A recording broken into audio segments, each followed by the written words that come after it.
Durham voted in its municipal primary election.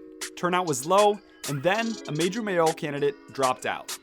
I'm Jake Sheridan, and you're listening to Duke Week, the Chronicle's weekly news podcast. Today, we're going to hear about the threat of eviction that Durham renters face now that the CDC's eviction moratorium has ended. Then, Chronicle sports editor Jake Piazza will tell us what Duke's basketball fan COVID protocols will look like this year and give us an update on football and men's and women's soccer. But first, Chronicle Editor-in-Chief Leah Boyd is going to break down Durham's primary election. So, Leah, Durham voted in the municipal primary this week. What were the results? Yeah, so in every election, the three wards in the mayoral race, they pick the top two people in each category to move on to the general election. So in the mayor race, that was Elaine O'Neill and Javiera Caballero. In Ward 1, that was Dadriana Freeman and Marion T. Johnson. Ward 2, Mark Anthony Middleton and Sylvester Williams will move on. And in Ward 3, there was actually no primary because there's only two candidates, Leonardo Williams and AJ Williams, actually. Ward 1, the incumbent was Dadriana Freeman. The incumbent in Ward 2 was Mark Anthony Middleton, and the mayoral in Ward 3 incumbents did not seek re-election. So that's what we saw there. Gotcha. So who did well? Yeah, so in every election, Ward 1, Ward 2 mayor, there was clearly someone way on top. And in that mayor race, that was Elaine O'Neill with about 68% of the vote. Javiera only got about 25%. In Ward 1, Dadriana Freeman got about 70%, where Marion T. Johnson got about, 27%. Ward 2, Mark Anthony Middleton, the incumbent, about 86% of the vote compared to Sylvester Williams' 9%. And as I said, no primary in Ward 3. So, these people who came in second place are going to have their work cut out for them, I'd say, going into the general election with their campaigns. So how was the turnout this time around? Yeah, so only about 10% of registered voters cast their ballots in the primary election, which is not the high numbers we were hoping for. So hopefully going into the general election, we'll get a little more turnout now that it seems that, there's some clear contender favorites, so maybe recognizable names for people so they can get out and vote. So we've been at Duke for a couple of years now. We've seen a number of elections, including the huge 2020 election. Based on your feeling of going around Durham and around campus, do people seem to be paying as much attention to this election as they have for other elections? No, I don't think so. Besides, maybe the Chronicle or looking at local news outlets, I haven't really heard much talk about it, particularly from Duke students. I think some people were pretty cognizant of the fact that Steve Schewel wouldn't be running for re-election. So I think that sparked a little conversation and that, who's going to be the new mayor? But, particularly these ward elections, no, I don't think there's been much buzz about it. And that's reflected in that pretty low 10% registered turnout. Well, I certainly hope that everyone goes out to vote. How would people do that if they want to? I know the general election's on November 2nd. How do people vote in it? Yeah, so honestly, in about 5 days, I'm speaking on October 9th, but yeah, starting October 14th, you can start early voting for the November election. And, there's plenty of ways to do that. If you look online on the Durham Board of Elections, you can see plenty of polling places. You can actually do same day registration if you do early voting. So if you're not registered to vote, show up, register, cast your vote. Durham uses paper ballots. You can also request to vote via absentee ballot. You have to do that by October 26th at 5 p.m. for the general election. Anyone can vote early. As I said, look for your local polling places. And then you can also vote on November 2nd, the daily election at your local polling place. And early voting will last from October 14th to October 30th. Awesome. Thank you so much for joining us, Leah. Yeah, of course. Have a good one. I spoke with Leah on Saturday, but on Monday, City Council member and mayoral candidate Javiera Caballero announced that she is suspending her mayoral campaign. Caballero came in second in the primary, though she was nearly 50 percentage points behind former Judge Elaine O'Neill. Caballero's name will still appear on the general election ballot, and O'Neill is now poised to become Durham's next mayor. The CDC's eviction moratorium ended. What does that mean for Durham? Chronicle reporter Chloe Nguyen is here to break down the consequences and talk about the city's effort to keep people in their homes. So, Chloe, evictions are starting up again. What's changed? Well, recently the Supreme Court decided in an unsigned statement that the CDC's eviction moratorium was no longer constitutional. They basically said that the CDC was using an outdated rule that didn't extend to housing. And now Durham residents and residents across the country are facing evictions for non-payment of rent. So your story focuses on what all that means in Durham. You mentioned that companies like Apple and Google are moving to Durham. How does that affect eviction here? So Apple and Google are both building huge campuses in the Research Triangle Park. This obviously brings in a lot of middle income, higher income earners into the area, which means that the housing market is kind of shrinking for low income earners. All of the housing that used to be accessible to these folks is getting renovated so that higher income earners could afford it. And people who had traditionally rented their homes out may be selling those homes. So the rental market is also shrinking because they're getting great offers from people who are coming in to work for Apple or Google. You talked with a bunch of experts for this story, including Legal Aid and the head of Durham's Public Housing Authority. What are they seeing right now? Legal Aid is currently working with people who are facing evictions, and they're definitely seeing a rise in the rate of evictions in Durham. They use a grant that the city of Durham allocated to them to represent these people free of cost.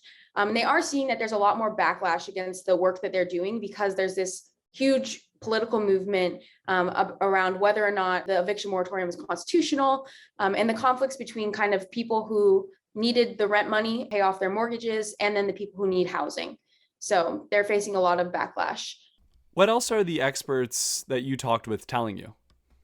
They're mentioning that Durham, the city of Durham and the Durham Housing Authority have put a lot of effort into affordable housing and making it more accessible for Durham renters. They allocate a lot of assistance for housing vouchers, as well as the Durham Housing Authority is building a new complex of apartments that is supposed to have mixed income. So this will include market rate housing as well as public housing to ensure that people who are on public housing or have public or use vouchers will not be isolated into these pockets of poverty. So they are doing a lot of work, but it doesn't address the underlying issue of rising rents. Because ultimately, if housing vouchers allocate a certain amount of money to cover rent, if rent continues to rise, that money will not match as much housing as it did in prior years. I talked to a professor from Duke Law School, Professor Jesse McCoy, who argues that housing needs to be treated as a right in America. And then the Durham Housing Authority argued that companies like Apple and Google who are bringing middle income earners need to make a commitment to Durham to increase access to affordable housing to ensure that not only their workers, but also the community have access to it. When you talk to these people, what was their general outlook on the state of housing and eviction in Durham? Are they pessimistic? Are they hopeful? I wouldn't argue that they're necessarily pessimistic, but they are cautious. Historically, Durham has had one of the highest rates of evictions in the entire state. So, there's a lot of work and repair that needs to be done with regards to ensuring that people who have lived here historically have access to the housing that they need to continue living here. But they are optimistic about the work that Durham City is doing to try to ensure that the ERAP, which is the Emergency Rental Assistance Program funding from Congress, is getting to people who need it, as well as building more affordable housing in Durham generally. So they are optimistic about the future works that is coming, but they're very, very cautious about how they're doing that work, knowing the history of evictions in Durham. So I'm not sure if you guys have heard about it, but there's a pandemic and it's affected large in-person gatherings. Here at Duke, basketball games are some of our favorite large in-person gatherings. Chronicle sports editor Jake Piazza is here to break down the restrictions that the Cameron Crazies will have to comply with this season. Jake, I heard that Duke basketball announced some new COVID protocols. Can you walk me through those? Yeah, so basically what it's going to look like, if you are over 12, you need to show proof of vaccination or a negative test within 72 hours prior to the game that you're going in. If you do show up to the game without either of those things, you will have the option to purchase a rapid test at the door that you can then take. And then obviously, if you are negative, you can enter into the game. And then really the way it'll work to make things flow a little bit smoother for you is you can upload your negative test or your vaccination card to a portal that goes live, I believe in 2 days, and you will be much faster, less clutter as you're trying to get into Cameron Indoor Stadium. So what's the student section going to look like this year? I'm expecting it to look very similar, packed in like sardines, like it always is. But the big difference, the mask mandate. You're supposed to be wearing a mask indoors at all times unless you're eating or drinking. But I don't think that's gonna dwell any of the normal energy in there. The students seem very pumped up. So I know students are camping out tomorrow for tickets to Countdown to Craziness. the premier exhibition for Duke men's basketball. What are the vibes right now around basketball on campus? Well, I was just going around campus on Friday working on another project for Chronicle, and people are happy and excited that they are going to be back in Cameron. It is Coach K's last season. Just the normal excitement times 100. People are ready to be back in Cameron Indoor Stadium.